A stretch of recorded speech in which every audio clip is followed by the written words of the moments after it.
ರಾಜನಿಗೆ ತ್ರಿಮೂರ್ತಿಗಳಲ್ಲಿ ಯಾರು ಹೆಚ್ಚು ಅಂತ ಹೇಳುವಂತಹ ಪ್ರಶ್ನೆ, ಅದರ ಹಿನ್ನೆಲೆ, ಅದನ್ನು ಭಾಗವತ ವರ್ಣನೆಯನ್ನು ಮಾಡ್ತಾ ಇದೆ. ಅದರ ಕುರಿತಾಗಿ ಶುಕರು ಪರೀಕ್ಷಿತರಾಜನಿಗೆ ತಿಳಿಸ್ತಾ ಇದ್ದಾರೆ. ಸರಸ್ವತ್ಯಾಸ್ತಟೇರಾಜನ್ ಋಷಯ ಸತ್ರಮಾಸತ ವಿತರ್ಕ ಸಮಭೂತೇಷಾಂ ತ್ರಿಷ್ವಧೀಶೇಷು ಕೋ ಮಹಾನ್ ಅಂತ ಹೇಳಿ ಪರೀಕ್ಷಿತರಾಜನಿಗೆ ಶುಕರು ಈ ವೃತ್ತಾಂತವನ್ನು ತಿಳಿಸಿದ ನಂತರದಲ್ಲಿ ಸರಸ್ವತಿ ನದಿ ತೀರದಲ್ಲಿ ಋಷಿಗಳು ಸತ್ರಯಾಗ ಮಾಡಿದರು ಅಂತೇಳಿ ಹೇಳ್ತಾ ಇದ್ದಾರೆ. ಆ ಸತ್ರಯಾಗ ಮಾಡಿದಾಗ ಅವರಿಗೆ ತ್ರಿಮೂರ್ತಿಗಳಲ್ಲಿ ಯಾರು ಉತ್ತಮ ಅಂತ ಹೇಳುವಂತಹ ಜಿಜ್ಞಾಸೆ ಅಲ್ಲಿ ಉಂಟಾಯಿತು. ಜ್ಞಾನಿಗಳು ಸೇರಿದ್ದಾರೆ. ಹರನೇ ಶ್ರೇಷ್ಠ, ಹರಿಯೇ ಶ್ರೇಷ್ಠ, ಬ್ರಹ್ಮನೇ ಶ್ರೇಷ್ಠ, ಸೃಷ್ಟಿಕರ್ತನಾದ ಬ್ರಹ್ಮ ಎಲ್ಲರಿಗಿಂತಲೂ ಶ್ರೇಷ್ಠ ಅಂತ ಈ ರೀತಿಯಾಗಿ ಅನೇಕ ರೀತಿಯಾದಂತಹ ಪ್ರಮಾಣಗಳಿಂದ ಅಥವಾ ತರ್ಕವನ್ನು ಅವರು ಮಾಡಿ ಯಾರು ಶ್ರೇಷ್ಠ ಅಂತ ಹೇಳುವಂತಹ ಕುರಿತಾಗಿ ಅಲ್ಲಿ ಜಿಜ್ಞಾಸೆ ಮೂಡಿಬಂತು ಅಂತ ಹೇಳಿ ಪರೀಕ್ಷಿತರಾಜನಿಗೆ ಶುಕರು ತಿಳಿಸ್ತಾ, ತಸ್ಯ ಜಿಜ್ಞಾಸಯಾ ತೇ ವೈ ಭೃಗುಂ ಬ್ರಹ್ಮ ಸುತಂ ನೃಪ ತಜ್ಞಪ್ತ್ಯೈ ಪ್ರೇಷಯಾಮಾಸು ಸೋಭ್ಯಗಾದ್ ಬ್ರಹ್ಮಣ ಸಭಾಂ ಅಂತ ಹೇಳಿ ಎಲ್ಲರೂ ಒಟ್ಟು ಸೇರಿದರು. ಎಲ್ಲರೂ ಹೇಳಿದರು ರುದ್ರನೇ ಶ್ರೇಷ್ಠ, ನಾರಾಯಣನೇ ಶ್ರೇಷ್ಠ, ಬ್ರಹ್ಮನೇ ಶ್ರೇಷ್ಠ ಅಂತೇಳಿ ಹೀಗೆ ಈ ರೀತಿಯಾಗಿ ಹೇಳಿದಾಗ ಎಲ್ಲರೂ ನಾವೇನೋ ಇತ್ಯರ್ಥ ಮಾಡಲಿಕ್ಕೆ ಆಗುವುದಿಲ್ಲ, ನಮ್ಮಲ್ಲಿ ಶ್ರೇಷ್ಠನಾದಂತಹ ಭೃಗುವಿನಲ್ಲಿ ಹೋಗಿ ಈ ಜಿಜ್ಞಾಸೆ ನಮಗೆ ಮೂಡಿ ಬಂದಿದೆ, ಯಾರು ಶ್ರೇಷ್ಠ ಅಂತ ಹೇಳಿ ನೀನು ಸ್ವಲ್ಪ ವಿಮರ್ಶೆ ಮಾಡಿ ನಮಗೆ ತಿಳಿಸು ಅಂತ ಹೇಳಿ ಎಲ್ಲರೂ ಕೂಡ ಭೃಗು ಋಷಿಯ ಬಳಿಗೆ ಹೋದರು ಅಂತ ಹೇಳಿ ಹೇಳ್ತಾ ಇದ್ದಾರೆ. ಅವನು ಕೂಡ ಭೃಗು ಋಷಿ ಎಲ್ಲ ಜ್ಞಾನಿಗಳ ಜಿಜ್ಞಾಸೆಯನ್ನು ಅರಿತವನಾಗಿ ತಾನು ಪರೀಕ್ಷೆಯನ್ನು ಮಾಡೋಣ ಅಥವಾ ಹೋಗಿ ವಿಚಾರ ಮಾಡುವ ಅಂತ ಹೇಳುವಂಥ ಹಿನ್ನೆಲೆಯಲ್ಲಿ ಅವನು ಬ್ರಹ್ಮಸದನಕ್ಕೆ ಅಲ್ಲಿ ಅವನು ನಡೆದ ಅಂತೇಳಿ ಹೇಳ್ತಾ ಇದ್ದಾರೆ. ಅದನ್ನು ಇದನ್ನು ತಿಳಿದು ಬರಲಿಕ್ಕಾಗಿ, ಅಂದರೆ ಯಾರು ಶ್ರೇಷ್ಠರು ಅಂತ ಹೇಳಿ ತಿಳಿಯುವ ಇಚ್ಛೆ ಉಳ್ಳವರಾಗಿ ಇವರು ಅದನ್ನು ತಿಳಿದು ಬರಲಿಕ್ಕೆ ಮುನಿಗಳು ಬ್ರಹ್ಮಪುತ್ರನಾದಂತಹ ಭೃಗು ಮುನಿಯನ್ನು ಅವರು ಕಳಿಸಿದರು. ಅವನು ಬ್ರಹ್ಮಸದನಕ್ಕೆ ಭೃಗು ಹೊರಟ, ಅಂದರೆ ಅನ್ವೇಷಣೆ ಮಾಡಲಿಕ್ಕೆ ಯಾರು ಶ್ರೇಷ್ಠರು ಅಂತ ಹೇಳಿ ತಿಳ್ಕೊಳ್ಳುವಂತಹ ಇಚ್ಛೆ ಎಲ್ಲ ಮುನಿಗಳದ್ದು. ಇವನನ್ನು ಮುಂದೆ ಮಾಡಿದ್ದಾರೆ. ಇವನು ಹೋಗಿ ನಾನು ವಿಮರ್ಶೆ ಮಾಡಿ ಯಾರು ಇವರಲ್ಲಿ ಶ್ರೇಷ್ಠರು ಅಂತೇಳಿ ನಾನು ನಿರ್ಣಯವನ್ನು ಮಾಡ್ತೇನೆ ಅಂತ ಹೇಳಿ ಇನ್ನು ಭೃಗು ಅವನಲ್ಲಿ ಬ್ರಹ್ಮಸದನಕ್ಕೆ ಹೋದ. ನ ತಸ್ಮೈ ಬ್ರಹ್ಮಣೇ ಸ್ತೋತ್ರಂ ಚಕ್ರೆ ಸತ್ವ ಪರೀಕ್ಷೆಯ ತಸ್ಮೈ ಚುಕ್ರೋಧ ಭಗವಾನ್ ಪ್ರಜ್ವಲನ್ ಸ್ವೇನ ತೇಜಸ ಅಂತ ಹೇಳಿ ಅಲ್ಲಿ ಬ್ರಹ್ಮಸದನಕ್ಕೆ ಹೋಗಿದ್ದಾನೆ. ಅತಿಥಿಗಳು ಬಂದಾಗ ಸತ್ಕಾರ ಮಾಡಬೇಕು. ಭೃಗುಮುನಿ ಹೋಗಿದ್ದಾನೆ. ಸಭೆಯಲ್ಲಿ ಬ್ರಹ್ಮನ ಕ್ಷಮಾಗುಣವನ್ನು ಅವನು ಪರೀಕ್ಷೆ ಮಾಡಲಿಕ್ಕಾಗಿ ಬ್ರಹ್ಮನ ಸ್ತೋತ್ರವನ್ನು ಮಾಡದೆ ಅವನು ಅಲ್ಲೇ ಹೋಗಿ ಬ್ರಹ್ಮಸದನಕ್ಕೆ ಹೋಗಿ ಯಾರು ಋಷಿ ಬಂದಿದ್ದಾನೆ ಅವನು ಹೋಗಿ ಅಲ್ಲಿ ನಿಂತಿದ್ದಾನೆ. ತನ್ನ ತೇಜಸ್ಸಿನಿಂದ ಬೆಳಗುವ ಬ್ರಹ್ಮದೇವ ಮುನಿಯ ಮೇಲೆ ಅವನು ಕುಪಿತನಾದ. ಬಂದಿದ್ದಾನೆ, ನಾನು ಬ್ರಹ್ಮನಿದ್ದೇನೆ, ಇಷ್ಟು ಜೀವೋತ್ತಮ ಅವನು ಬ್ರಹ್ಮ, ಆದ್ದರಿಂದ ಸಹಜವಾಗಿ ಎಲ್ಲರೂ ಕೂಡ ಅವನ ಸ್ತುತಿಯನ್ನು ಮಾಡಬೇಕು.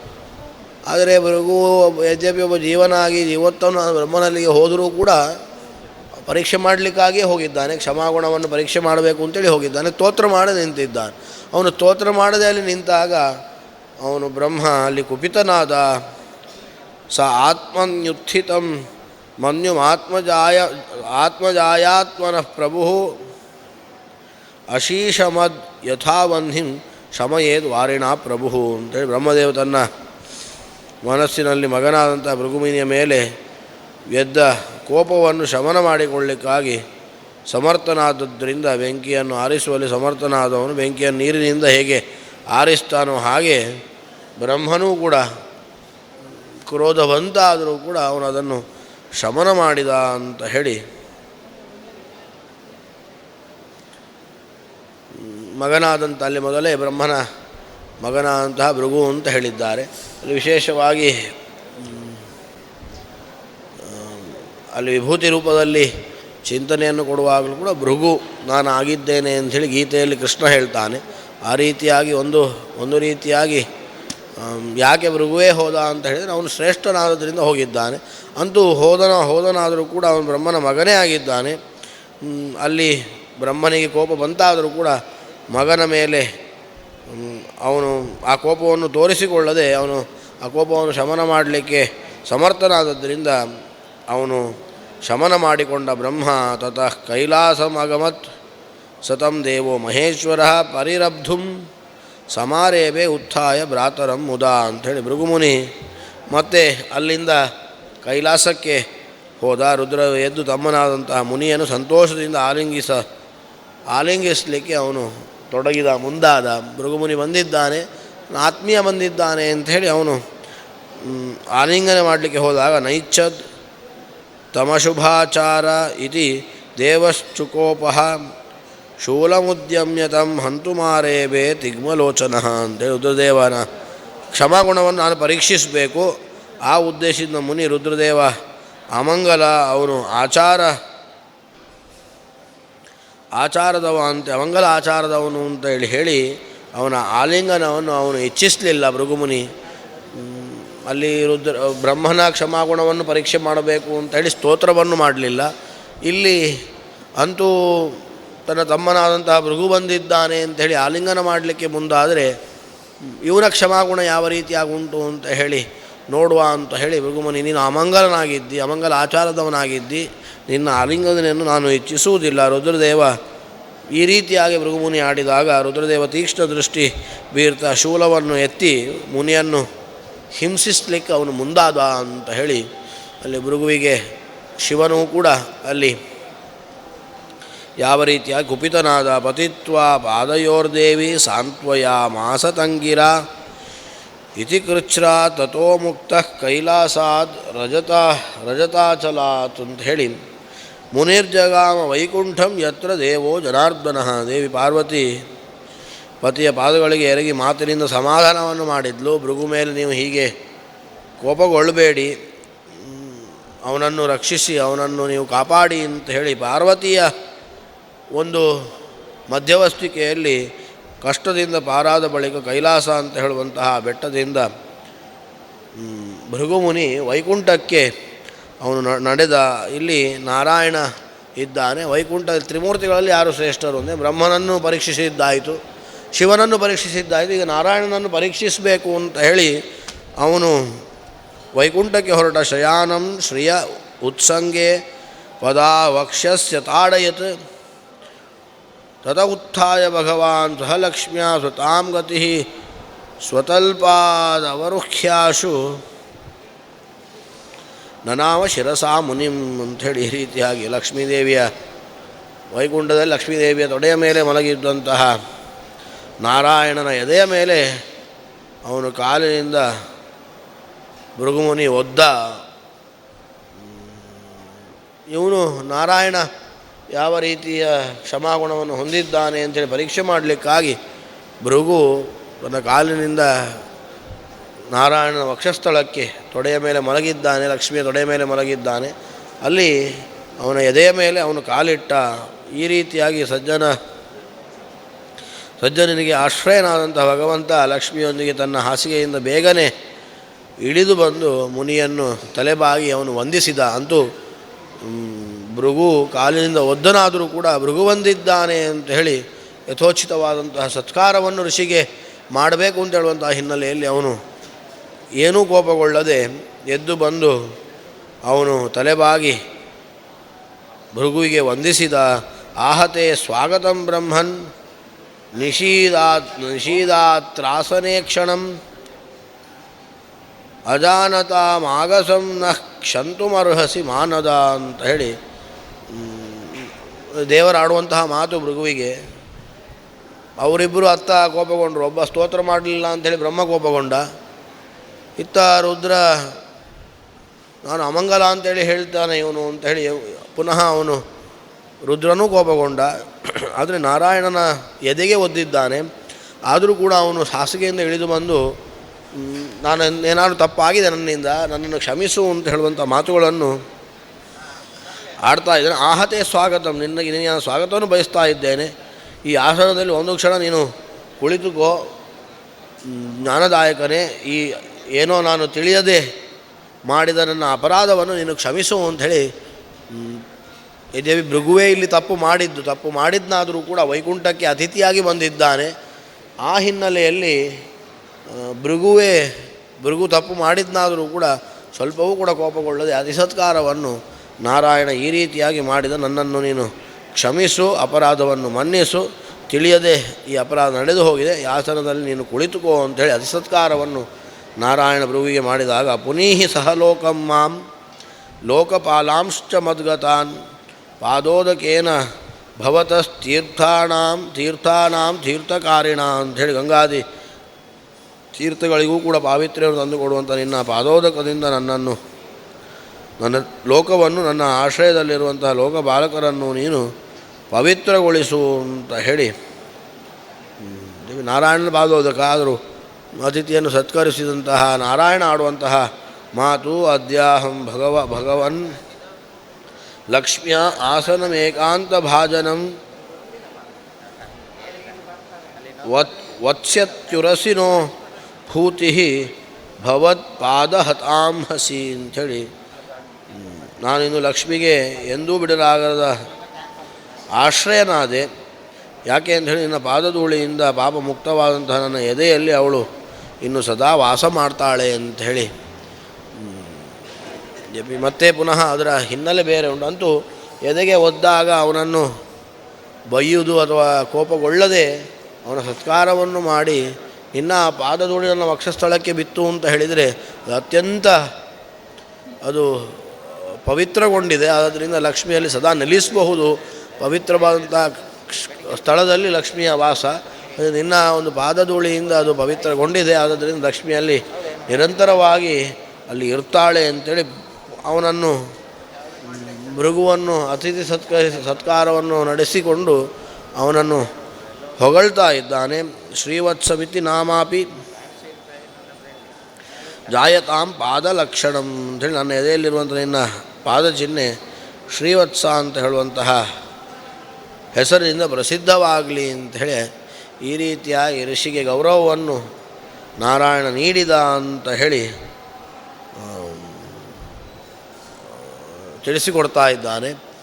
ಇಲ್ಲಿ ಹಿಂದೆಯೂ ಕೂಡ ಬ್ರಹ್ಮಸ್ವದ ವಿಚಾರ ಬಂದಾಗ ಬ್ರಾಹ್ಮಣರಲ್ಲಿ ಯಾವ ರೀತಿಯಾಗಿ ನಾವು ನಡೆದುಕೊಳ್ಳಬೇಕು ಅಂತ ಹೇಳಿ ಎಚ್ಚರಿಕೆಯ ಮಾತನ್ನು ಹಿಂದೆ ಕೃಷ್ಣನೇ ನೀಡಿದ್ದ.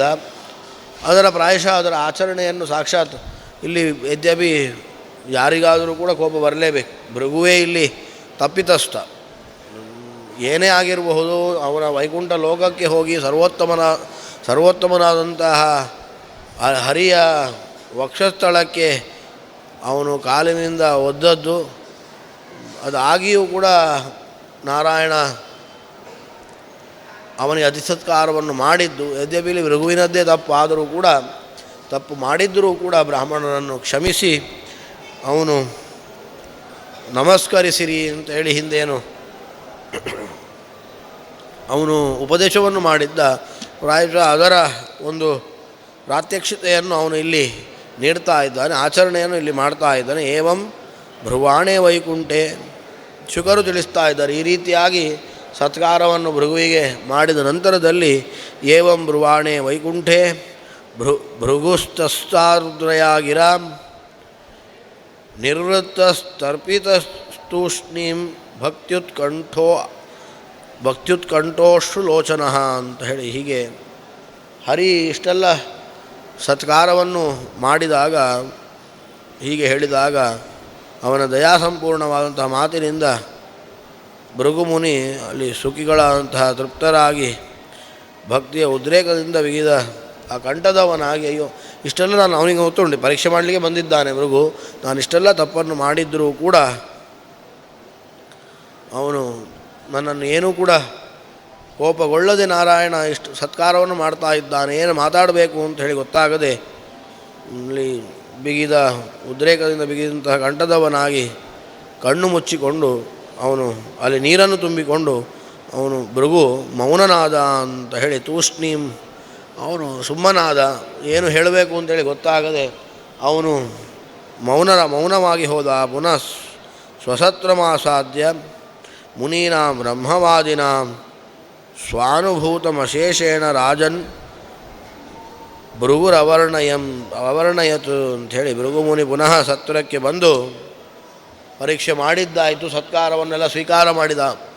ಹಿಂದೆ ಪುನಃ ಸತ್ರಕ್ಕೆ ಬಂದ. ಎಲ್ಲಿ ಆ ಬ್ರಾಹ್ಮಣರೆಲ್ಲ ಸತ್ರವನ್ನು ನಡೆಸ್ತಾ ಇದ್ದರು, ಅವನು ಪುನಃ ಸತ್ರಕ್ಕೆ ಬಂದ. ಪರೀಕ್ಷಿತ ರಾಜ ಶುಕರು ತಿಳಿಸ್ತಾ ಇದ್ದಾರೆ, ಈ ರೀತಿಯಾಗಿ 3 ಜನರ ಭೇಟಿಯನ್ನು ಮಾಡಿದಂತಹ, ತ್ರಿಮೂರ್ತಿಗಳ ಭೇಟಿಯನ್ನು ಮಾಡಿದಂತಹ ಭೃಗು ತಾನು ನಿರ್ಧಾರವನ್ನು ಮಾಡಿ ಸತ್ರಕ್ಕೆ ಬಂದು ಬ್ರಹ್ಮಜ್ಞಾನಿಗಳಾದಂಥ ಮುನಿಗಳ ಮುಂದೆ ತಾನು ಅನುಭವದಿಂದ ಕಂಡಿದ್ದೆಲ್ಲವನ್ನು ಕೂಡ ವರ್ಣಿಸಿ ಭೃಗು ಅಲ್ಲಿ ಸತ್ರದಲ್ಲಿ ತಿಳಿಸಿದ. ತಂ ನಿಶಮ್ಯಾಥ ಮುನಯೋ ವಿಸ್ಮಿತ ಮುಕ್ತ ಸಂಶಯಾ ಭೂಯಾಂಸಂ ಶ್ರದ್ಧತು ವಿಷ್ಣುಂ ಯತಃಶಾಂತಿರ್ಯಥೋ ಭಯಂ ಅಂತ ಹೇಳಿ ಅಲ್ಲಿ ಮುನಿಗಳು ಅದನ್ನು ಆ ಅನುಭವದ ಮಾತುಗಳನ್ನು ಕೇಳಿ ಸಂಶಯವನ್ನು ಎಲ್ಲರೂ ದೂರ ಮಾಡಿಕೊಂಡರು. ಅವರಿಗೆ ಯಾರು ಶ್ರೇಷ್ಠರು ಅಂತ ಹೇಳೋ ಸಂಶಯ ಇತ್ತು.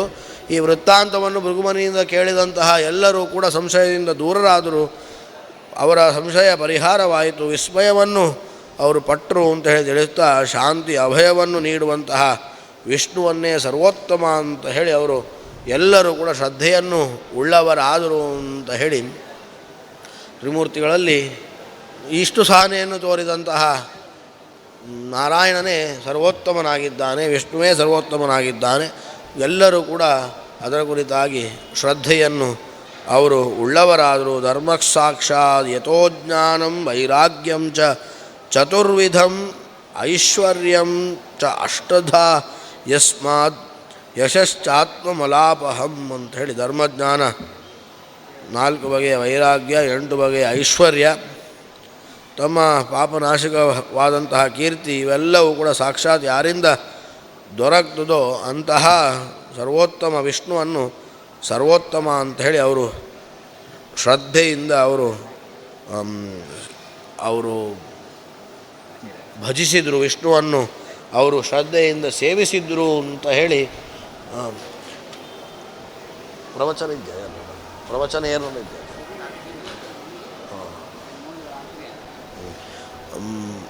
ಅಂತೂ ಭೃಗು ಈ ವೃತ್ತಾಂತವನ್ನು ಹೇಳಿದಾಗ ಅವರೆಲ್ಲರೂ ಕೂಡ ಶ್ರದ್ಧೆಯನ್ನು ಹೊಂದಿದವರಾದರು. ಧರ್ಮಜ್ಞಾನ, ವೈರಾಗ್ಯ, ಐಶ್ವರ್ಯ, ಪಾಪನಾಶಕವಾದಂಥ ಕೀರ್ತಿ, ಇದೆಲ್ಲವೂ ಕೂಡ ಭಗವಂತ ಕೊಡಲಿಕ್ಕೆ ಸಮರ್ಥನಿದ್ದಾನೆ. ಅಂತಹ ಸರ್ವೋತ್ತಮನಾದಂತಹ ವಿಷ್ಣುವನ್ನು ಎಲ್ಲರೂ ಕೂಡ ಸರ್ವೋತ್ತಮ ಅಂಥೇಳಿ ಶ್ರದ್ಧೆಯಿಂದ ಅವರೆಲ್ಲರೂ ಕೂಡ ಸೇವಿಸಿದ್ರು ಅಂತೇಳಿ ಹೇಳ್ತಾ 4 ವೈರಾಗ್ಯಂ ಚತುರ್ವಿಧಂ ಅಲ್ಲಿ ವ್ಯಾಖ್ಯಾನಗಾರರು ತಿಳಿಸ್ತಾ ಇದ್ದಾರೆ. ಏನು ಚತುರ್ವಿಧವಾದಂತಹ ವೈರಾಗ್ಯ ಅಂತ ಹೇಳಿದರೆ ಏನು ಅಂತ ಹೇಳಿ ತಿಳಿಸ್ತಾರೆ. ಯತಮಾನ, ವ್ಯತಿರೇಕ, ಏಕೇಂದ್ರಿಯ, ವಶೀಕಾರ ಅಂತ ಹೇಳಿ ಅಲ್ಲಿ ವೈರಾಗ್ಯದಲ್ಲಿ 4 ವಿಧ ಅಂತೇಳಿ ಹೇಳ್ತಾ, ಏನು ಇದರಲ್ಲಿ ಅಲ್ಲ ವೈರಾಗ್ಯ ಬೇಕು ಅಂತ ಹೇಳುವಾಗ 4 ಬಗೆಯ ವೈರಾಗ್ಯವನ್ನು ಕೂಡ ಸರ್ವೋತ್ತಮನಾದಂತಹ ನಾರಾಯಣ ಕೊಡ್ತಾನೆ ಅಂತ ಹೇಳಿ ತಿಳಿಸ್ತಾ ಅದರ ಕುರಿತಾಗಿ ವ್ಯಾಖ್ಯಾನಗಾರರು ತಿಳಿಸ್ತಾರೆ. ಏನು ಈ 4 ಬಗೆಯ ವೈರಾಗ್ಯ ಅಂತ ಹೇಳಿದರೆ ಅಲ್ಲಿ ಯತಮಾನ, ವ್ಯತಿರೇಕ ಮತ್ತು ಏಕೇಂದ್ರಿಯ ಮತ್ತು ವಶೀಕಾರ ಅಂಥೇಳಿ ಅಲ್ಲಿ ವಿಷಯ ಸುಖವನ್ನು ಆಧರಿಸದೇ ಇರುವುದು. ವಿಷಯ ಸುಖ ಒದಗಿ ಬಂದರೂ ಕೂಡ ಅದು ಪ್ರಾಮುಖ್ಯತೆಯನ್ನು ಹೊಂದದೆ ವಿಷಯ ಸುಖದಲ್ಲಿ ನಾವು ಆಸಕ್ತರಾಗದೇ ಇರುವುದು, ಅದನ್ನು ಆಧರಿಸದೇ ಇರುವುದೇ ಅದು ಒಂದು ಬಗೆಯ ವೈರಾಗ್ಯ. ಅದು ಯತಮಾನ ಅಂತ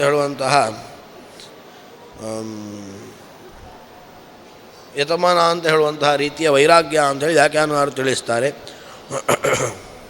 ಅಲವಣ ಅಂತ ಹೇಳಿ ಎಂದು ಮುಂತಾದ ಕೆಲವು ಪದಾರ್ಥಗಳನ್ನು ಬಿಟ್ಟು ಬಿಡುವಂಥದ್ದು ಅದು ವ್ಯತಿರೇಕ.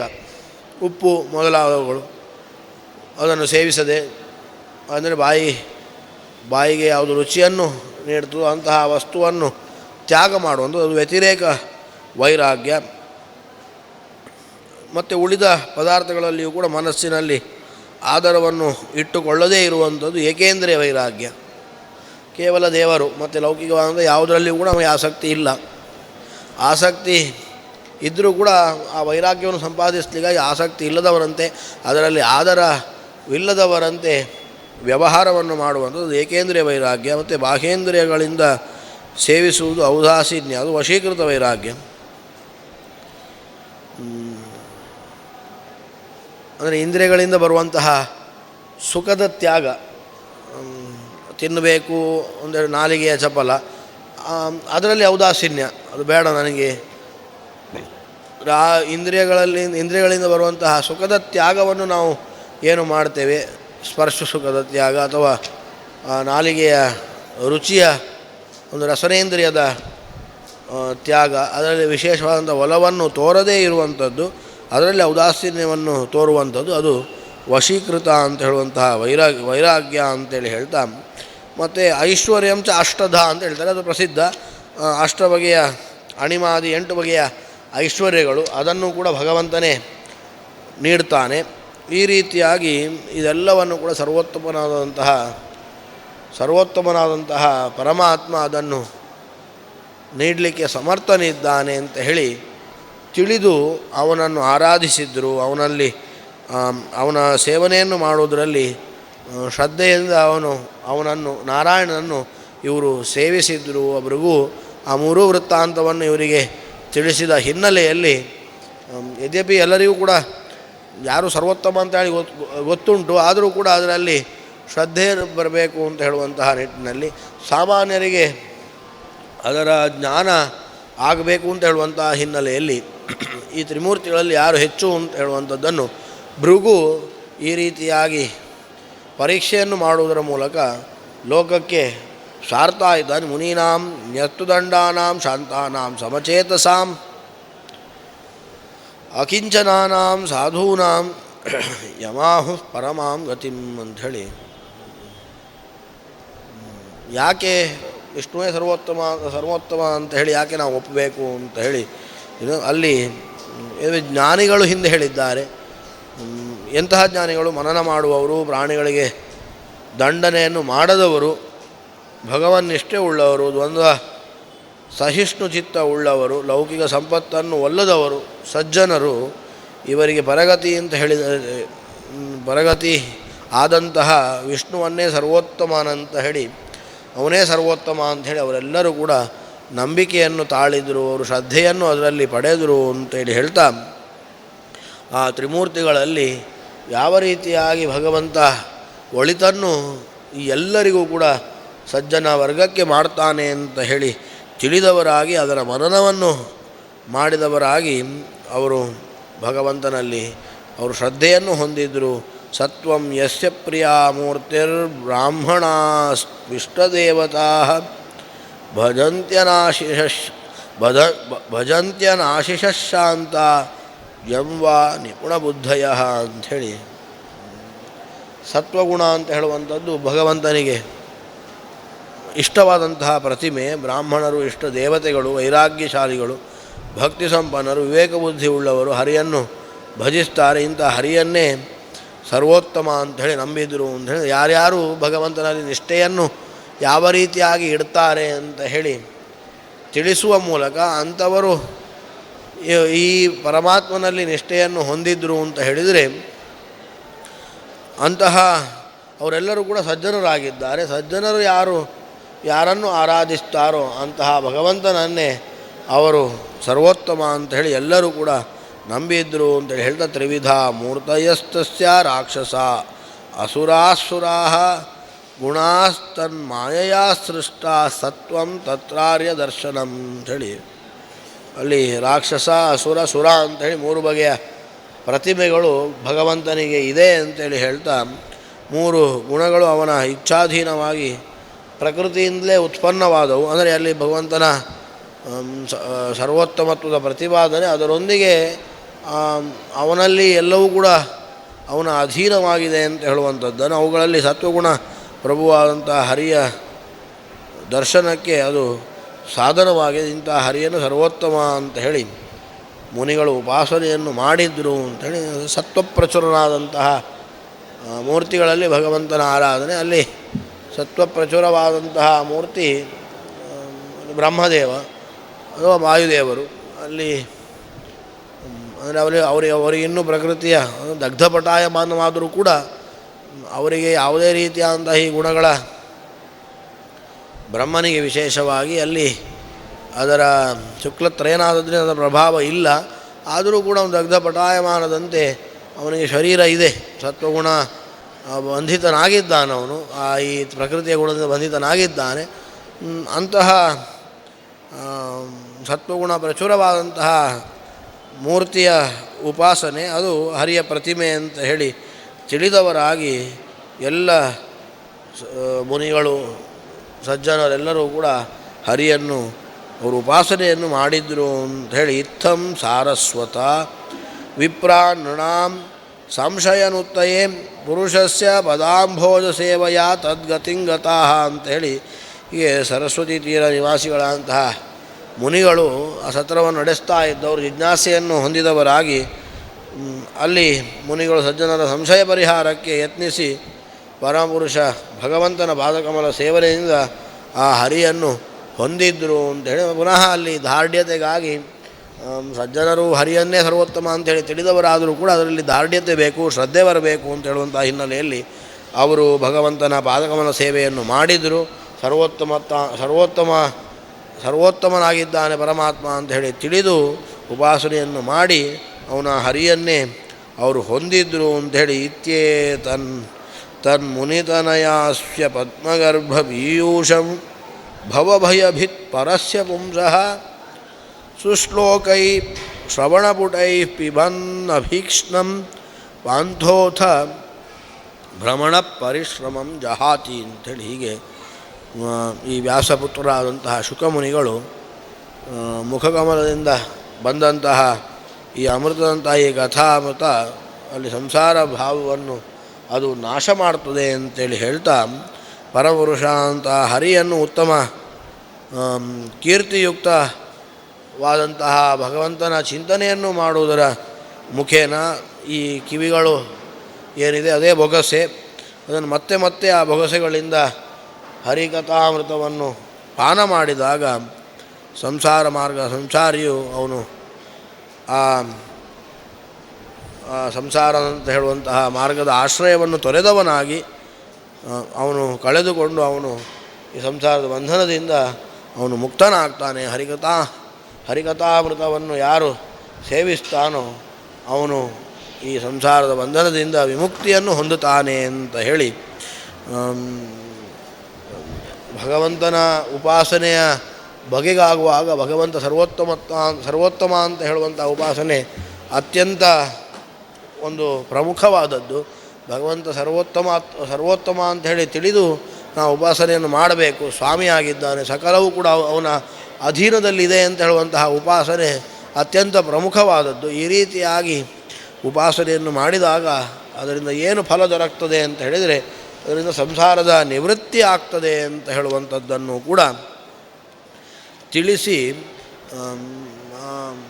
ಅಲ್ಲಿ ಹಿಂದೆಯೂ ಕೂಡ ಭಗವಂತನ ಹರಿಯ ಆರಾಧನೆಯನ್ನು ಮಾಡಿದವನು ಯಾವುದೇ ರೀತಿಯಾದಂತಹ ದುಃಖ ಇಲ್ಲ ಅಂತ ಹೇಳುವಂಥದ್ದನ್ನು ಕೂಡ ತಿಳಿಸ್ತಾ, ದುಃಖ ಇಲ್ಲದ ಒಂದೇ ಒಂದು ಸ್ಥಳ ಅಂತ ಹೇಳಿದರೆ ಅದು ಮೋಕ್ಷದಲ್ಲಿ ಮಾತ್ರ ಸ್ವರೂಪಾನಂದದ ಒಂದು ಅನುಭವ. ದುಃಖದ ಲವಲೇಶವೂ ಕೂಡ ಅಲ್ಲಿ ಇಲ್ಲ ಅಂತ ಹೇಳುವಂತಹ ಹಿನ್ನೆಲೆಯಲ್ಲಿ ದುಃಖರಹಿತವಾದಂಥ ಸ್ಥಳ ಇರುವುದು ಅಂತ ಹೇಳಿದರೆ ಅದು ಮೋಕ್ಷದಲ್ಲಿ ಮಾತ್ರ. ಅದು ಭಗವಂತನ ಒಂದು ಮನೆ, ಅವನ ಒಂದು ಸ್ಥಳ. ಅಲ್ಲಿ ಅವನ ಆರಾಧನೆಯಿಂದಲೇ ತದನುಗ್ರಹೇಣ ಅವನ ಅನುಗ್ರಹದಿಂದ ನಾವು ಅಲ್ಲಿ ನಮ್ಮ ಸಾಧನೆಗೆ ತಕ್ಕಂತೆ ನಾವು ಭಗವಂತನ ಅನುಗ್ರಹದಿಂದ ಅಲ್ಲಿಗೆ ಹೋಗಬಹುದು, ಸಂಸಾರದಿಂದ ಮುಕ್ತಿಯನ್ನು ಪಡೆದು ಅಲ್ಲಿ ನಾವು ಸೇರಬಹುದು ಅಂತ ಹೇಳುವಂತಹ ಮಾತುಗಳನ್ನು ಆಡ್ತಾ ಭಗವಂತನ ಸರ್ವೋತ್ತಮ ಗುಣದ ಚಿಂತನೆಯೊಂದಿಗೆ ಇಲ್ಲಿ ತ್ರಿಮೂರ್ತಿಗಳಲ್ಲಿ ಯಾರು ಶ್ರೇಷ್ಠರು ಅಂತ ಹೇಳುವಂತಹ ಹಿನ್ನೆಲೆಯಲ್ಲಿ ಅತ್ಯಂತ ಪ್ರಮುಖವಾದದ್ದು ಮೋಕ್ಷವನ್ನು ಪಡೀಲಿಕ್ಕೆ ಭಗವಂತನ ಸರ್ವೋತ್ತಮತ್ವದ ಚಿಂತನೆ ಅತ್ಯವಶ್ಯ ಅಂತ ಹೇಳುವಂಥದ್ದನ್ನು ಕೂಡ ಇಲ್ಲಿ ಶುಕರು ತಿಳಿಸಿಕೊಡ್ತಾ ಪರೀಕ್ಷಿತ ರಾಜನಿಗೆ ಆ ವೃತ್ತಾಂತವನ್ನು ಕೂಡ ತಿಳಿಸ್ತಾ ಇದ್ದಾರೆ. ಮುಂದೆ ಪುನಃ ಪರೀಕ್ಷಿತ ಪ್ರಶ್ನೆಯನ್ನು ಮಾಡ್ತಾ ಇದ್ದಾನೆ. ಬ್ರಹ್ಮಣ್ಯ ನಿರ್ದೇಶ್ಯೆ ನಿರ್ಗುಣೆ ಗುಣವೃತ್ತಯ ಕಥಂ ಚರಂತಿ ಶ್ರುತಯ ಸಾಕ್ಷಾತ್ ಸದಸತಃ ಪರೇ ಅಂತ ಹೇಳಿ ಶ್ರುತಿಗೀತೆಯ ಕುರಿತಾಗಿ ಭಾಗವತ ವರ್ಣನೆಯನ್ನು ಮಾಡ್ತಾ ಇದೆ. ಇಲ್ಲಿ ಶುಕರಲ್ಲಿ ಪರೀಕ್ಷಿತ ಅದರ ಹಿನ್ನೆಲೆಯಲ್ಲಿ ಪ್ರಶ್ನೆಯನ್ನು ಮಾಡ್ತಾ ಇದ್ದಾನೆ. ಹರಿ ಸರ್ವೋತ್ತಮ ಅಂಥೇಳಿ ನೀವು ತಿಳಿಸಿದ್ದಾಯಿತು. ಹರಿಯ ಆರಾಧನೆಯನ್ನು ಮಾಡಿ ಮೋಕ್ಷವನ್ನು ಪಡಿಬೇಕು ಅಂತೇಳಿ ಹೇಳಿದ್ರಿ. ಆದರೆ ಶಾಸ್ತ್ರಗಳು ತಿಳಿಸ್ತಾ ಇದೆ ಈ ಹರಿ ಹೇಳುವವನು ವೇದ ಪ್ರತಿಪಾದ್ಯನಾಗಿದ್ದಾನೆ ಅಂಥೇಳಿ ನಾವು ನೋಡಿದ್ದಾಯಿತು. ಆದರೆ ಈ ಹರಿ ಅಂತ ಹೇಳುವ ಮಾತಿಗೆ ನಿಲುಕದ ವ್ಯಕ್ತಿ, ಅದನ್ನು ವೇದವೇ ಹೇಳ್ತದೆ. ಆದದ್ದರಿಂದ ಈ ಶ್ರುತಿಗಳೇ ಭಗವಂತ ಮಾತಿಗೆ ನಿಲುಕುವುದಿಲ್ಲ ಅಂತೇಳಿ ಹೇಳಿ ಆ ಭಗವಂತನನ್ನು ನಾವು ಅರಿಬೇಕು ಅಂತ ಹೇಳಿದರೆ ನೀವು ವೇದವನ್ನು ತಿಳಿಬೇಕು ಅಂತ ಹೇಳುವಂಥದ್ದನ್ನು ತಿಳಿಸಿಕೊಡೋದು. ಅಂತೂ ಅದೇನೇ ಇದ್ದರೂ ಕೂಡ ಅವನನ್ನು ತಿಳಿಲಿಕ್ಕೆ ಆಗುವುದಿಲ್ಲ ಅಂತ ಹೇಳಿದಾಗ ಅವನನ್ನು ಪರಿಪೂರ್ಣವಾಗಿ ತಿಳಿಲಿಕ್ಕೆ ಆಗುವುದಿಲ್ಲ ಅಂತ ಹೇಳಿ ನಾವು ಅರ್ಥೈಸಬೇಕು ಹೊರತು ಅವನು ತಿಳಿಲಿಕ್ಕೆ ನಿರ್ಗುಣ ಅಂತ ಹೇಳಿ ಭಗವಂತನನ್ನು ಹೇಳಿದಾಗ ಅವನು ಯಾವ ರೀತಿಯ ಅಂತ ಅವನು ನಿರ್ಗುಣ ಅಂತೇಳಿ ಭಗವಂತನಲ್ಲಿ ಗುಣಗಳೇ ಇಲ್ವೋ. ಆದರೆ ಅವನು ಭಗವಂತನ ಚಿಂತನೆಯನ್ನು ಮಾಡುವಾಗ ಅವನು ಪರಿಪೂರ್ಣ ಗುಣಾರ್ಣಮಯ ಅಂತ ಹೇಳಿಯೂ ಕೂಡ ನಾವು ಆ ಉಪಾಸನೆಯನ್ನು ಮಾಡ್ತೇವೆ. ಆದರೆ ಇಲ್ಲಿ ನಿರ್ಗುಣ ಅಂತೇಳಿ ಹೇಳ್ತಾರೆ. ಸತ್ವಾದಿ ಈ ಸಂಸಾರ ಬಂಧನಕ್ಕೆ ಒಳಪಡುವಂತಹ ಸತ್ವಾದಿ ಗುಣಗಳ ಒಂದು ನಿರ್ಬಂಧ ಭಗವಂತನಿಗಿಲ್ಲ. ಆದ್ದರಿಂದ ಸತ್ವಾದಿ ನಮಗೆ ತಿಳಿಯುವಂಥದ್ದು ಸತ್ವಾದಿ ಗುಣಗಳು ಮಾತ್ರ. ಆದ್ದರಿಂದ ನಿರ್ಗುಣ ಅಂತೇಳಿ ನಮ್ಮ ದೃಷ್ಟಿಯಲ್ಲಿ ಹೇಳಿದ್ದೇನು ಅಂತ ಹೇಳಿದರೆ ಸತ್ವಾದಿ ಗುಣ ರಾಹಿತ್ಯ ಭಗವಂತನಲ್ಲಿ ಉಂಟು ಅಂತೇಳಿ ಅರ್ಥೈಸಬೇಕು ಅಂಥೇಳಿ. ಇಲ್ಲಿಯೂ ಕೂಡ ಮಾತಿಗೆ ನಿಲುಕುವುದಿಲ್ಲ ಅಂತ ಹೇಳಿದರೆ ಅವನು ಪರಿಪೂರ್ಣವಾಗಿ ಅವನನ್ನು ತಿಳ್ಕೊಳ್ಳಿಕ್ಕೆ ಮಾತಿನಿಂದ ತಿಳಿಲಿಕ್ಕೆ ಸಾಧ್ಯ ಇಲ್ಲ ಅಂತೇಳಿ ನಾವು ಅರ್ಥೈಸಬೇಕು ಅಂತೇಳಿ ಹೇಳ್ತಾರೆ. ಅಂತೂ ಪರೀಕ್ಷಿತ ಪ್ರಶ್ನೆಯನ್ನು ಮಾಡ್ತಾ ಇದ್ದಾನೆ. ಇಲ್ಲಿ ಹರಿ ಮಾತಿಗೆ ಸಿಲುಕುವವನಲ್ಲ ಅಂಥೇಳಿ ಶ್ರುತಿಗಳೇ ಹೇಳ್ತಾವೆ. ಗುಣತ್ರಯ ರಹಿತನೂ ಆಗಿದ್ದಾನೆ ಅಂಥೇಳಿ ಶ್ರುತಿಗಳು ತಿಳಿಸ್ತದೆ. ಗುಣತ್ರಯ ಉಳ್ಳಂತಹ ವಸ್ತುವನ್ನೇ ವ್ಯವಹಾರದಲ್ಲಿ ಶಬ್ದಗಳು ಹೇಳ್ತವೆ. ನಾವು ಹೇಳುವಾಗ ಅವನು ನಿರ್ಗುಣ ಅಂತ ಹೇಳುವಾಗ ನಮಗೆ ಗುಣಗಳು ಈ ಸಂಸಾರದಲ್ಲಿರುವಂತಹ ಗುಣತ್ರಯ ಉಳ್ಳ ವಸ್ತುವನ್ನೇ ನಾವು ವ್ಯವಹಾರವನ್ನು ಮಾಡುವಂಥದ್ದು. ಆ ರೀತಿಯಾಗಿ ಶಬ್ದಗಳು ತಿಳಿಸ್ತವೆ. ಅಲ್ಲಿ ಕಾರ್ಯಕಾರಣಾತ್ಮಕ ಪ್ರಪಂಚವನ್ನೇ ಈ ವಸ್ತು ಈ ಗುಣ ಉಳ್ಳದ್ದು ಅಂತೇಳಿ ಹೇಳ್ತದೆ. ಪ್ರಪಂಚ ವಿಲಕ್ಷಣವನಾಗಿ ಗುಣವಿಲ್ಲದ ಭಗವಂತನನ್ನು ಶ್ರುತಿ ಯಾವ ರೀತಿಯಾಗಿ ಹೇಳ್ತದೆ ಅಂಥೇಳಿ ಅಂದರೆ ಅಲ್ಲಿ ಗೊಂದಲ ಸೃಷ್ಟಿಯಾಗುವಂಥದ್ದು ಸಹಜ. ಅದಕ್ಕೆ ಪರೀಕ್ಷಿತ ರಾಜ ಪ್ರಶ್ನೆಯನ್ನು ಮಾಡ್ತಾ ಇದ್ದಾನೆ ಶುಕರಲ್ಲಿ. ಈ ರೀತಿಯಾಗಿ ಹರಿಯೇ ಸರ್ವೋತ್ತಮ ಅಂತೇಳಿ ನೀವು ಹೇಳಿದ್ರಿ, ಆದರೆ ಶ್ರುತಿ ಅದಕ್ಕೆ ವಿರುದ್ಧವಾಗಿ ಅರ್ಥೈಸುವಂತೆ ನಮಗೆ ಕಾಣ್ತಾ ಇದೆ. ಲೌಕಿಕವಾದಂತಹ ಅರ್ಥ ನಮಗೆ ತಿಳಿದು ಬರ್ತಾ ಇದೆ. ಇದನ್ನು ಯಾವ ರೀತಿಯಾಗಿ ನಾವು ಪರಿಹರಿಸಿಕೊಳ್ಳಬೇಕು ಅಂತ ಹೇಳಿ ನನ್ನ ಸಂಶಯಕ್ಕೆ ಪರಿಹಾರವನ್ನು ಕೊಡಿ, ಅಥವಾ ಇದಕ್ಕೆ ಯಾವ ರೀತಿಯಾಗಿ ನಾವು ಅರ್ಥೈಸಬೇಕು ಅಂತ ಹೇಳಿ ನೀವು ತಿಳಿಸಿ ಅಂತ ಹೇಳಿ ಪರೀಕ್ಷಿತ ರಾಜ ಶುಕರಲ್ಲಿ ಪ್ರಶ್ನೆಯನ್ನು ತಿಳಿಸ್ತಾ ಇದೆ. ಅಲ್ಲಿ ಪುನಃ ಅನೇಕ ವೇದಗಳ ಕುರಿತಾಗಿ ಚಿಂತನೆ ಬಂದಿರುವುದರಿಂದ ಆ ಹಿನ್ನೆಲೆಯನ್ನು ನಾವು ನೋಡುವುದು ಅಂತೇಳಿ. ಆದರೆ ವೇದಗಳು ನಾವು ನಿತ್ಯ ಅಂತ ಹೇಳಿ ನಾವು ನಂಬಿದ್ದೇವೆ. ವೇದಗಳು ನಿತ್ಯವಾಗಿ ಅಂದರೆ ಯಾವತ್ತೂ ಕೂಡ ಇರುವಂಥದ್ದು. ಆದರೆ ಈ ಪ್ರಳಯ ಕಾಲದಲ್ಲಿ ವೇದಗಳು ಹಲವಾರು ವಿಧಿ ನಿಷೇಧಗಳನ್ನು ತಿಳಿಸಿಕೊಡ್ತವೆ. ಆದ್ದರಿಂದ ಪ್ರಳಯ ಕಾಲದಲ್ಲಿ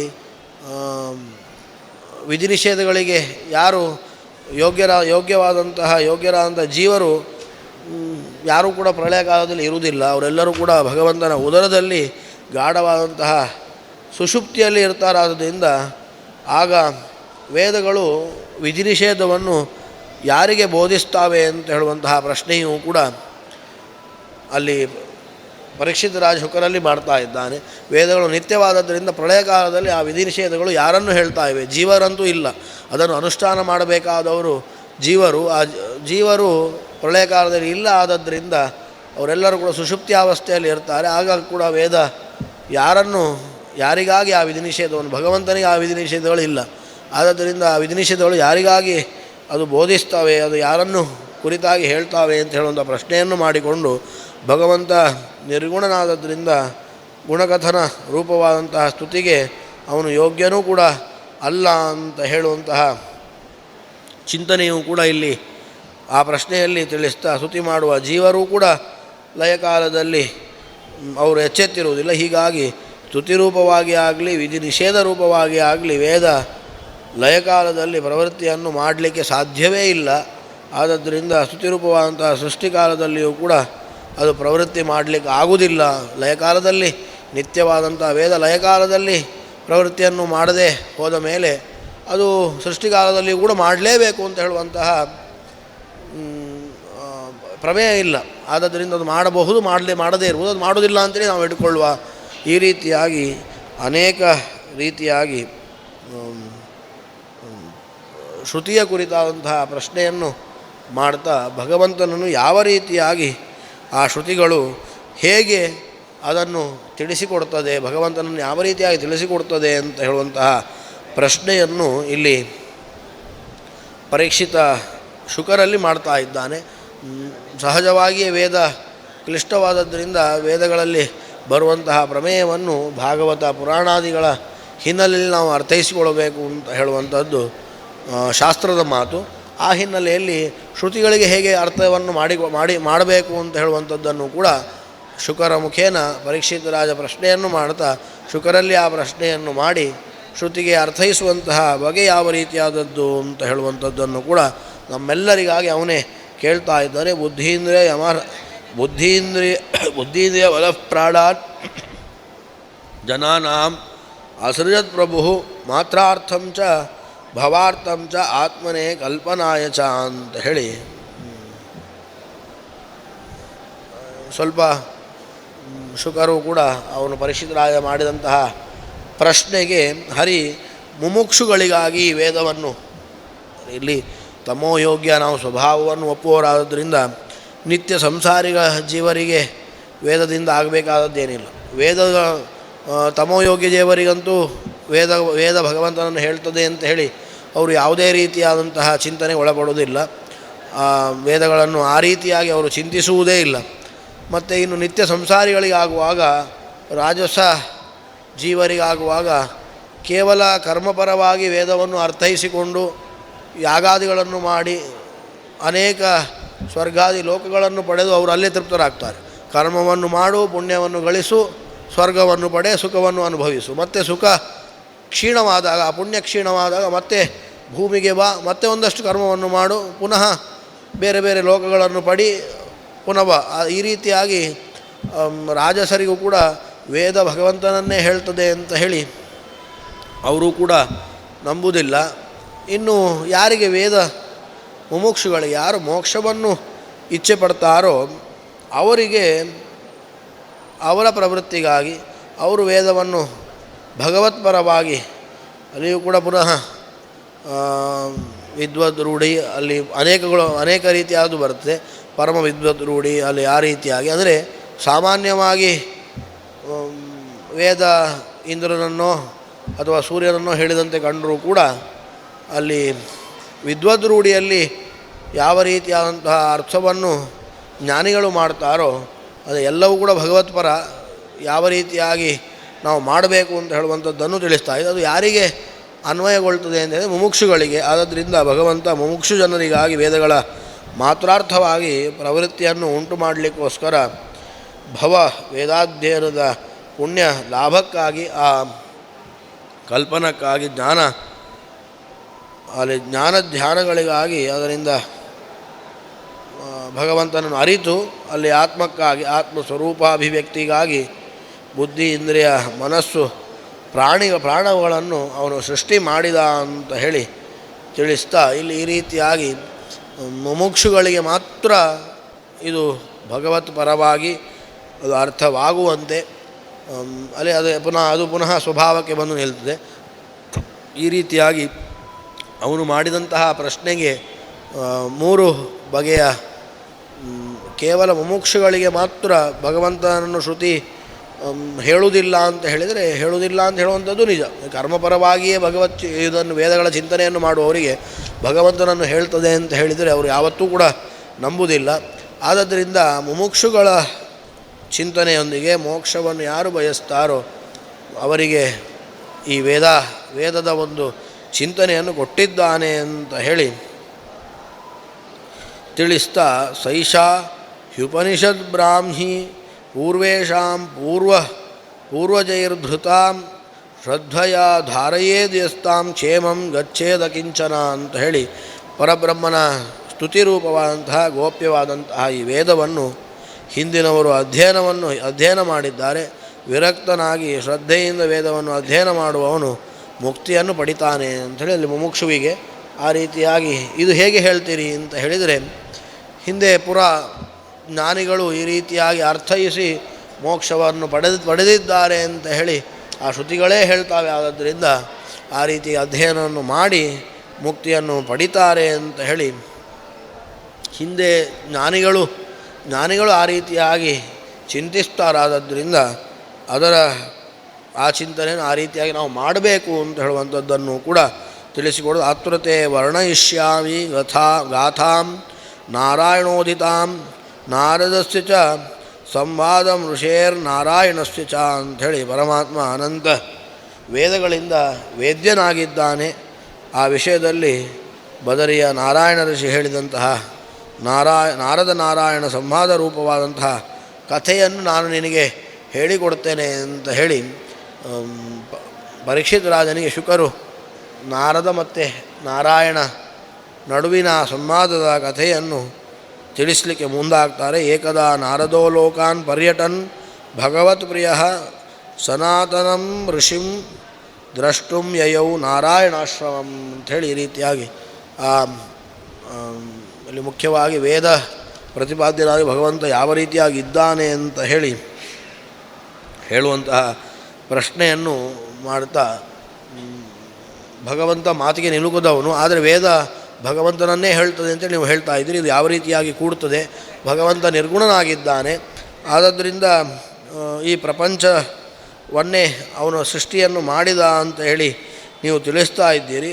ಆದ್ದರಿಂದ ಪ್ರಪಂಚ ವಿಲಕ್ಷಣನಾದಂತಹ ಗುಣವಿಲ್ಲದಂತಹ ಭಗವಂತನನ್ನು ಯಾವ ರೀತಿಯಾಗಿ ಶ್ರುತಿಗಳು ತಿಳಿಸಿಕೊಡ್ತಾವೆ ಅಂತ ಹೇಳುವಂಥ ಪ್ರಶ್ನೆಯನ್ನು ಅವನು ಮಾಡಿದಾಗ ಈ ಕಥೆಯನ್ನು ನಾರಾಯಣ-ನಾರದರ ಸಂವಾದ ರೂಪವಾಗಿ ಬಂದಂತಹ ಕಥೆಯನ್ನು ಹೇಳಿ ಆ ಶ್ರುತಿಗೀತೆ, ಅದರಿಂದ ಶ್ರುತಿಗಳು ಯಾವ ರೀತಿಯಾಗಿ ಭಗವಂತನನ್ನು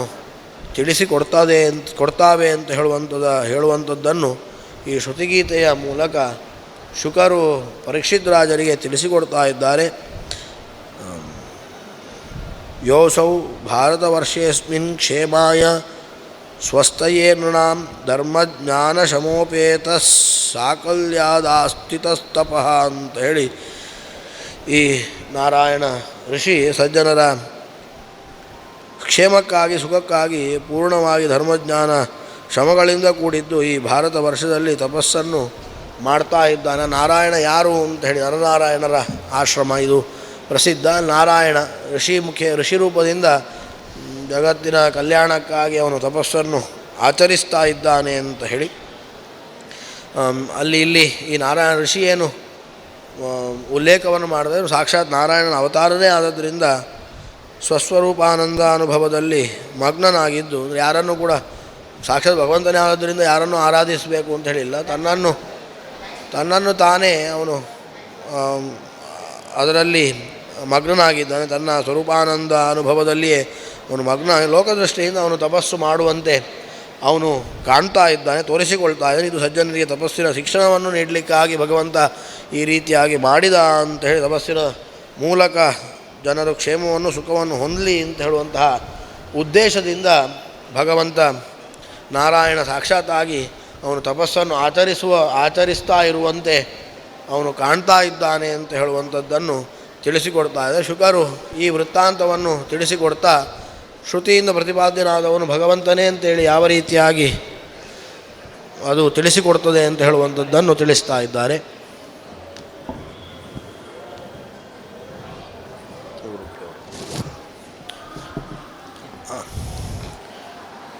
ಮಾತುಗಳು ಭಗವಂತನನ್ನು ಹೇಳುವುದಿಲ್ಲ, ಭಗವಂತ ನಿರ್ಗುಣ ಅಂತ ಹೇಳುವಂತಹ ಪ್ರಶ್ನೆಯನ್ನು ಮುಂದಿಟ್ಟಾಗ ನಾರದ ನಾರಾಯಣ ಸಂವಾದ ರೂಪವಾಗಿ ಬಂದಂತಹ ಶ್ರುತಿಗೀತೆಯನ್ನು ಪರೀಕ್ಷಿತ್ ರಾಜನಿಗೆ ಶುಕರು ತಿಳಿಸುವಂತಹ ಹಿನ್ನೆಲೆಯನ್ನು ನಾವು ನೋಡಿದ್ದೇವೆ. ಅದರ ಕಥಾಭಾಗವನ್ನು ನಾವು ನಾಳೆ ದಿವಸ ಸೇರಿದಾಗ ಮುಂದುವರಿಸೋಣ ಅಂತ ಹೇಳ್ತಾ ಇವತ್ತಿನ ಭಾಗವತದ ಮಾತುಗಳನ್ನು ಗುರುಗಳ ಅಂತರ್ಯಾಮಿಯಾದಂಥ ವೇದವ್ಯಾಸ ಭಿನ್ನ ಮಧ್ವವತಿ ಗೋಪಾಲಕೃಷ್ಣ ದೇವರಿಗೆ ಸಮರ್ಪಿಸ್ತಾ ಇದ್ದೇವೆ. ಕೃಷ್ಣಾರ್ಪಣಮಸ್ತು. ಭಾಗವತ ಉಪನ್ಯಾಸವನ್ನು ನಡೆಸಿದ ಸನ್ಮಾನ ಕಾರ್ಯಕ್ರಮಕ್ಕೆ ಆಗಮಿಸಿ ಸಾಧಕರನ್ನು ಹರಸಲಿರುವ ಪರ್ಯಾಯ ಶ್ರೀಪಾದರಿ ಕೂಡ ಎಲ್ಲ ಭಕ್ತರ ಪರವಾಗಿ ಸ್ವಾಗತವನ್ನು ಈ ಸಂದರ್ಭದಲ್ಲಿ ನಮಸ್ಕಾರ. ಇಂದು 5 ಸಂಸ್ಥೆಗಳಿಗೆ ಮತ್ತು ಒಬ್ಬ ಸಾಧಕ ಶ್ರೇಷ್ಠರಿಗೆ ಸನ್ಮಾನ ಕಾರ್ಯಕ್ರಮ ನಡೀತಾ ಇದೆ.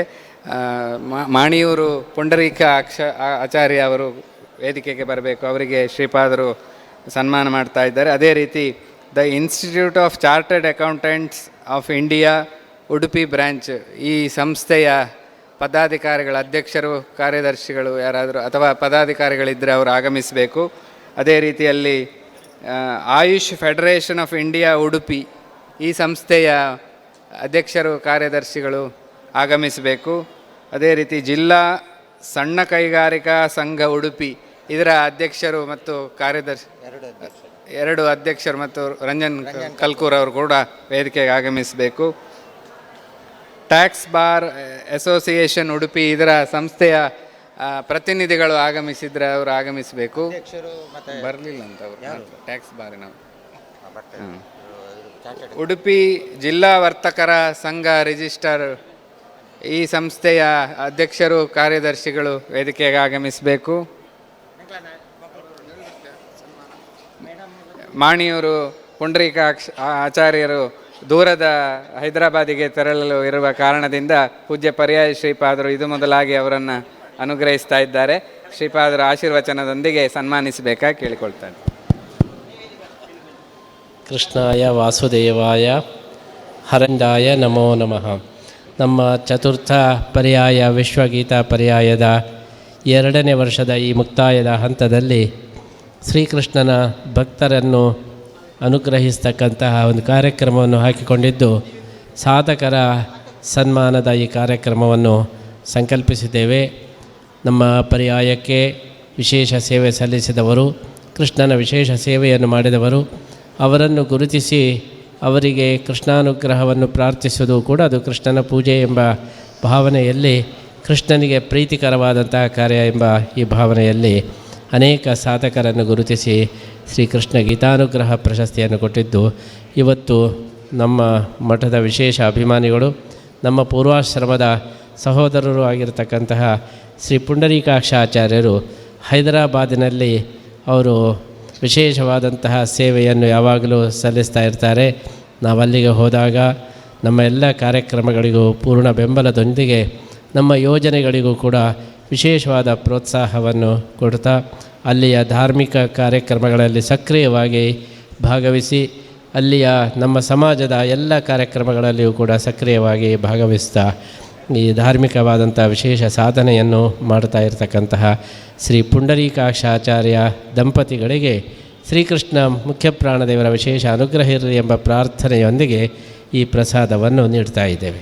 ಮಾಣಿಯೂರು ಪುಂಡರೀಕ ಆಚಾರ್ಯ ದಂಪತಿಗಳು ಅವರ ಸಾಧನೆ, ಅವರು ಸಂಚಾರ ಕಾಲದಲ್ಲಿ ಪೂಜ್ಯ ಪರ್ಯಾಯ ಶ್ರೀಪಾದರಿಗೆ ನೀಡಿದಂತಹ ಸೇವೆಯನ್ನು ಗಮನಿಸಿ ಸಂತುಷ್ಟರಾದಂಥ ಶ್ರೀಪಾದರು ವಿಶ್ವಗೀತಾ ಪರ್ಯಾಯದ ಸಂದರ್ಭದಲ್ಲಿ ಶ್ರೀಕೃಷ್ಣ ಮುಖ್ಯ ಪ್ರಾಣದೇವರು ಸಕಲ ಸಿರಿ ಸಂಪದಗಳನ್ನಿತ್ತು ಅನುಗ್ರಹಿಸಲಿ ಎಂದು ಪ್ರಾರ್ಥಿಸಿ ಶ್ರೀಕೃಷ್ಣ ಗೀತಾನುಗ್ರಹ ಪ್ರಶಸ್ತಿಯನ್ನು ನೀಡಿ ಹರಿಸ್ತಾ ಇದ್ದಾರೆ.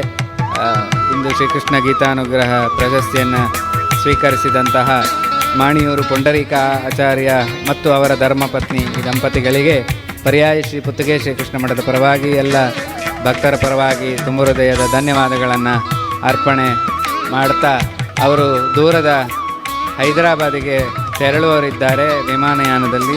ಹಾಗಾಗಿ ಸಮಯದ ಅಭಾವ ಅವರಿಗೆ ಇರುವುದರಿಂದ ಮೊದಲಾಗಿ ಶ್ರೀಪಾದರವರಿಗೆ ಸನ್ಮಾನ ಮಾಡ್ತಾ ಇದ್ದಾರೆ. ಈ ಸಂದರ್ಭದಲ್ಲಿ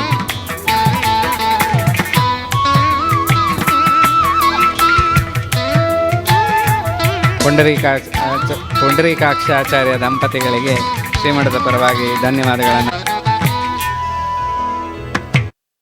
ಉಡುಪಿ ಬ್ರಾಂಚ್ SIRC ಅಂತ ಹೇಳಿ ಲೆಕ್ಕ ಪರಿಶೋಧಕರ ಸಂಸ್ಥೆ, ಆ ಸಂಸ್ಥೆಯ ಅವರು ಕೂಡ ಪರ್ಯಾಯ ಸಂದರ್ಭದಲ್ಲಿ ಎಲ್ಲ ಕಾರ್ಯಕ್ರಮಗಳಲ್ಲಿ ಸಕ್ರಿಯವಾಗಿ ಪಾಲ್ಗೊಂಡಿದ್ದಾರೆ. ಅದರ ಪದಾಧಿಕಾರಿಗಳು ಆಗಮಿಸಿದ್ದಾರೆ. ಶ್ರೀಪಾದರು ಅವರನ್ನು ಅನುಗ್ರಹಿಸಬೇಕಾಗಿ ನಮ್ಮ ಪರ್ಯಾಯ ಅಂದರೆ ರಾಜಸೂಯ ಯಾಗ ಇದ್ದ ಹಾಗೆ ಎಲ್ಲ ಕಡೆಯಿಂದಲೂ ಕೂಡ ಎಲ್ಲರೂ ಭಾಗವಹಿಸಿ ಭಗವಂತನಿಗೆ ಸಲ್ಲಿಸ್ತಕ್ಕಂತಹ ಪೂಜೆಯೇ ಅದು ನಮ್ಮ ಪರ್ಯಾಯ. ಆದ್ದರಿಂದ ಸಮಾಜದ ವಿವಿಧ ವಿಭಾಗದ ಪ್ರಮುಖರೆಲ್ಲ ಇದರಲ್ಲಿ ಭಾಗವಹಿಸಿದ್ದಾರೆ. ಈ ಬಾರಿ ನಮ್ಮ ಪುತ್ತಿಗೆ ಮಠದ ಪರ್ಯಾಯದಲ್ಲಿ ಭಾಗವಹಿಸಿದಷ್ಟು ಸಮಾಜದ ಸದಸ್ಯರು, ಸಂಸ್ಥೆಗಳು, ಸಂಘ ಸಂಸ್ಥೆಗಳು ಬೇರೆ ಯಾವ ಪರ್ಯಾಯದಲ್ಲಿಯೂ ಕೂಡ ಭಾಗವಹಿಸಲಿಲ್ಲ ಅಂತ ಹೇಳಿ ನಾವು ತಿಳಿದುಕೊಂಡಿದ್ದೇವೆ. ಆ ರೀತಿ ಕೃಷ್ಣನ ಸೇವೆಯಲ್ಲಿ ಎಲ್ಲ ವಿಭಾಗದ ಪ್ರಮುಖರು ಕೂಡ ಸೇರಿಕೊಂಡಿದ್ದಾರೆ. ಯಾಕೆಂದರೆ ಭಗವಂತನ ಪೂಜೆ, ಆರಾಧನೆ ಅದು ಯಾವುದೋ ಒಂದು ವರ್ಗಕ್ಕೆ ಮಾತ್ರ ಸಂಬಂಧಿಸಿದಲ್ಲ, ಸಕಲ ಮಾನವ ಕುಲಕ್ಕೆ ಸಂಬಂಧಿಸಿದಂತಹ ಅದು ಕರ್ತವ್ಯ. ದೇವರ ಪೂಜೆಯನ್ನು ಡಾಕ್ಟ್ರುಗಳು ಮಾಡಬೇಕು, ಚಾರ್ಟರ್ಡ್ ಅಕೌಂಟೆಂಟು ಮಾಡಬೇಕು, ವಕೀಲರು ಮಾಡಬೇಕು, ಎಲ್ಲ ಬಿಸ್ನೆಸ್ ಮ್ಯಾನ್ಗಳು ಮಾಡಬೇಕು. ಕೇವಲ ಅರ್ಚಕರು ಮಾತ್ರ ದೇವರ ಪೂಜೆ ಮಾಡೋದಲ್ಲ, ಅದು ಎಲ್ಲರಿಗೂ ಸಂಬಂಧಪಟ್ಟಂಥ ಮೂಲಭೂತವಾದಂಥ ಕರ್ತವ್ಯ. ಆ ದೃಷ್ಟಿಯಲ್ಲಿ ಸಮಾಜದ ಎಲ್ಲ ವಿಭಾಗದವರನ್ನು ಕೂಡ ಸೇರಿಸಿಕೊಂಡು ಶ್ರೀಕೃಷ್ಣನಿಗೆ ಈ ಒಂದು ಆರಾಧನೆ ಮಾಡತಕ್ಕಂತಹ ನಮ್ಮ ಪರ್ಯಾಯದಲ್ಲಿ ಎಲ್ಲರೂ ಉತ್ಸಾಹದಿಂದ ಬಹಳ ಶ್ರದ್ಧೆಯಿಂದ ಭಾಗವಹಿಸಿದ್ದಾರೆ. ಅದರಲ್ಲಿ ಮುಖ್ಯವಾಗಿ ಚಾರ್ಟರ್ಡ್ ಅಕೌಂಟೆಂಟ್ ಸಂಘದವರು ತಮ್ಮ ವಿಶೇಷ ಸೇವೆಯನ್ನು ಮಾಡಿದ್ದಾರೆ. ನಮ್ಮ ದೃಷ್ಟಿಯಲ್ಲಿ ಎಲ್ಲ ಸಕ್ಸಸ್ಸು ಇರುವುದು CA ಅವರ ಕೈಯಲ್ಲಿ. ಚಾರ್ಟರ್ಡ್ ಅಕೌಂಟೆಂಟ್ ಕರೆಕ್ಟಾಗಿ ಇದ್ದರೆ, ಅವರ ಒಂದು ಸಕ್ರಿಯ ಭಾಗವಹಿಸಿಕೆ ಇದ್ದರೆ ಎಲ್ಲವೂ ಕೂಡ ಚೆನ್ನಾಗಿ ನಡೆಯಲಿಕ್ಕೆ ಸಾಧ್ಯ. ಆದ್ದರಿಂದಲೇ ದೇಶವನ್ನು ನಡೆಸುವವರೇ CAಗಳು. ಅವರು ಒಳ್ಳೆಯ ವಿಷನ್ ಇದ್ದರೆ ಯಾವ ರೀತಿ ನಿರ್ವಹಣೆ ಮಾಡಬೇಕು ಎಂಬುದಾಗಿ ಪ್ರಾಜೆಕ್ಟ್ ರಿಪೋರ್ಟ್ ಮಾಡುವವರೇ CAಗಳು. ಏನಾದರೂ ಒಂದು ಪ್ರಾಜೆಕ್ಟ್ ಮಾಡೋದಾದರೆ ಮೊದಲು ಅವರು ಅದರ ಬಗ್ಗೆ ಕನಸುಕೊಂಡು ಅದು ಹೇಗೆ ಸರಿಯಾಗಿ ನಡೆಯಬೇಕು ಎಂಬುದಕ್ಕೆ ಪ್ಲ್ಯಾನನ್ನು ಮಾಡುವವರು, ಯೋಜನೆಯನ್ನು ಮಾಡುವವರು ನಮ್ಮ ಲೆಕ್ಕ ಪರಿಶೋಧಕರು. ಅವರ ಒಂದು ಪಾಲ್ಗೊಳ್ಳುವಿಕೆ ಬಹಳ ಮುಖ್ಯವಾದದ್ದು. ಅಂತಹ ದೃಷ್ಟಿಯಲ್ಲಿ ಲೆಕ್ಕ ಪರಿಶೋಧಕರ ಸಂಘವು ಈ ಬಾರಿ ನಮ್ಮ ಪರ್ಯಾಯದಲ್ಲಿ ವಿಶೇಷವಾಗಿ ಭಾಗವಹಿಸಿದೆ.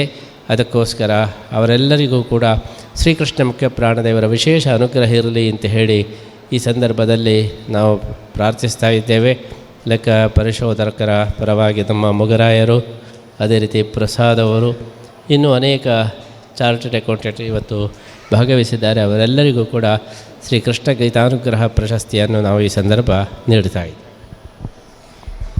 ಉಡುಪಿ ಬ್ರಾಂಚ್ SIRC ಈ ಸಂಸ್ಥೆಯ ಭಾರತೀಯ ಲೆಕ್ಕ ಪರಿಶೋಧಕರ ಸಂಘದ ಪರವಾಗಿ ಈ ಇರುವರು ಪ್ರತಿನಿಧಿಗಳು ಶ್ರೀಕೃಷ್ಣ ಮುಖ್ಯ ಪ್ರಾಣದೇವರ ಅನುಗ್ರಹವನ್ನು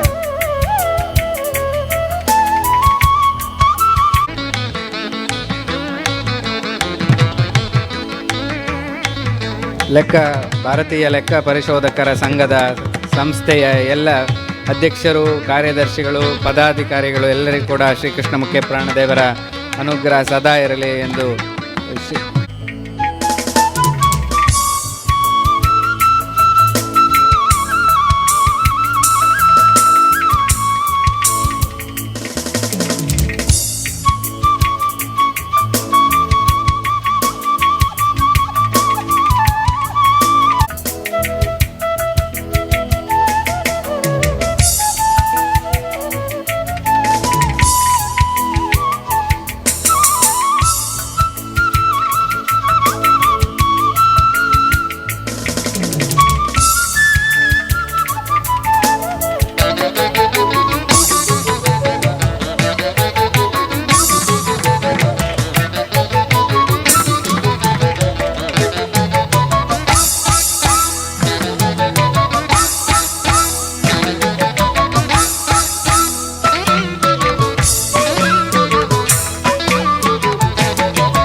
ದಲ್ಲಿ ತುಂಬ ಸಾಧನೆಯನ್ನು ಮಾಡಿದ್ದಾರೆ. ಅನೇಕ ಮೆಡಿಕಲ್ ಕ್ಯಾಂಪ್ಗಳನ್ನು ಸನ್ನಿಧಾನದಲ್ಲಿ ನಡೆಸಿಕೊಟ್ಟಿಲ್ಲಿ, ಅದು ಕೂಡ ಅವರೇ ನಡೆಸ್ತಾ ಇದ್ದಾರೆ.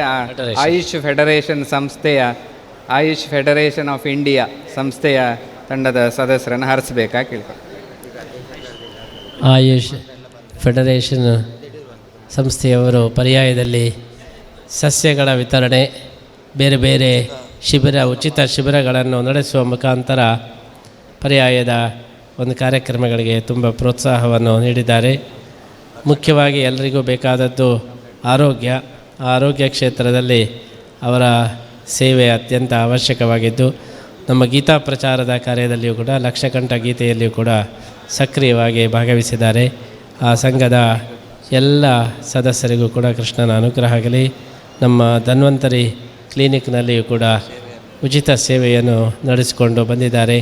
ಅವರ ಮುಖಾಂತರ ಇನ್ನಷ್ಟು ಸಮಾಜ ಸೇವೆ ನಡೆಯಲಿ ಎಂಬ ಹಾರೈಕೆಯೊಂದಿಗೆ ಪ್ರಸಾದವನ್ನು ನೀಡ್ತಾ ಇದ್ದೇವೆ.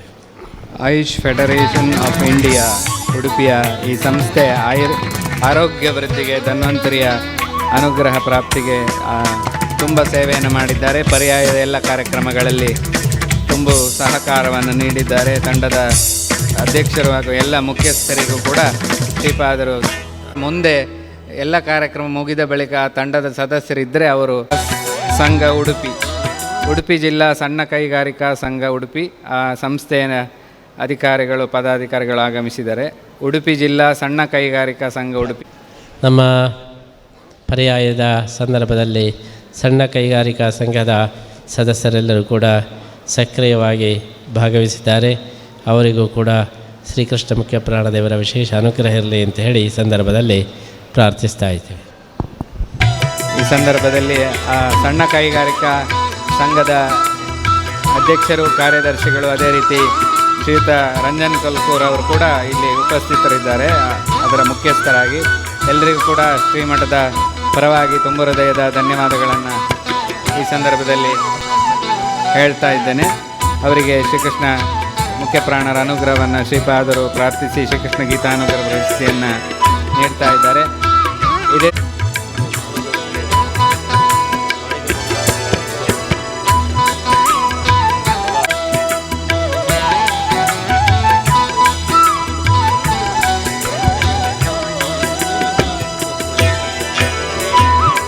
Tax bar association Udupi Prasad Upadhyaya ಅವರು ಬರಬೇಕು. ಪರ್ಯಾಯ ಶ್ರೀಪಾದ. ಮುಖ್ಯವಾಗಿ ಬೇಕಾದದ್ದು ಕರಸೇವೆ. ಟ್ಯಾಕ್ಸ್ ನಮ್ಮ ಪ್ರಸಾದ್ ಅವರು ಎಲ್ಲ ಸಂಸ್ಥೆಗಳಿಗೂ ಕೂಡ ಕರಸೇವೆಯನ್ನು ವಿಶೇಷವಾಗಿ ಮಾಡ್ತಾ ಇದ್ದಾರೆ. ಅವರಿಗೂ ಕೂಡ ಕೃಷ್ಣ ಮುಖ್ಯ ಪ್ರಾಣದೇವರ ಅನುಗ್ರಹ ಇರಲಿ ಅಂತೇಳಿ ಪ್ರಾರ್ಥನೆಯ ಜೊತೆಗೆ ಪ್ರಸಾದವನ್ನು ನೀಡ್ತಾ ಇದ್ದಾರೆ.